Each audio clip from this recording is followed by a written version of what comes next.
Hej, du här nu är du akkurat lever sista undervisningar där i modul 6 och i min MBA. Kan du lucka säga mer kvart har du funnit för ord eller kvart och akkurat har du också om uppvisning? Jag håller det vara en spännande och givande uppbygging. Hon har haft en go along 6 månader. Och vi har haft något snäggalise, men inte mer än det att man klarar det. Och det är väldigt spännande vid det att det är så brått.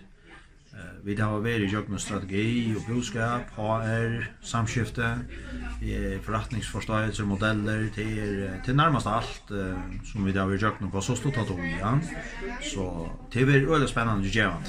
Hittar vi stjärva eller är det allt är relativt, det till onkel du det är nog snäggalise, ja. Men jag tror att undervisarna har varit så hög støy och haft snägga rönter.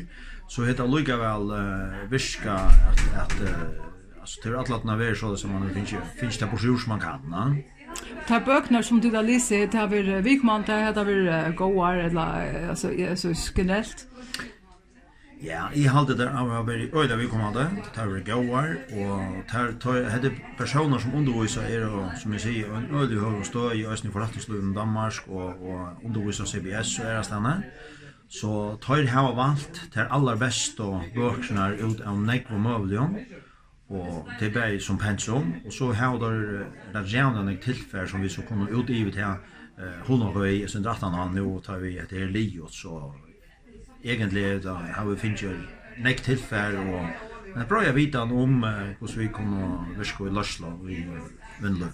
Nu är du har helt att det är uppbyggings vikmanten för era lejer eisne eller bär har eller sårar mittlejer kvar nivå helt du att huska till. Jag håller att huska till alla lejare alla nivåer som inte har en sin stitch uppbygging här det får ett gott inled och som man kan viska i Laslo och alla nivåer. Jag säger så tack för det och till lucka vi uppbyggingsna och allt det bästa framöver. Tack för det. Du är väl.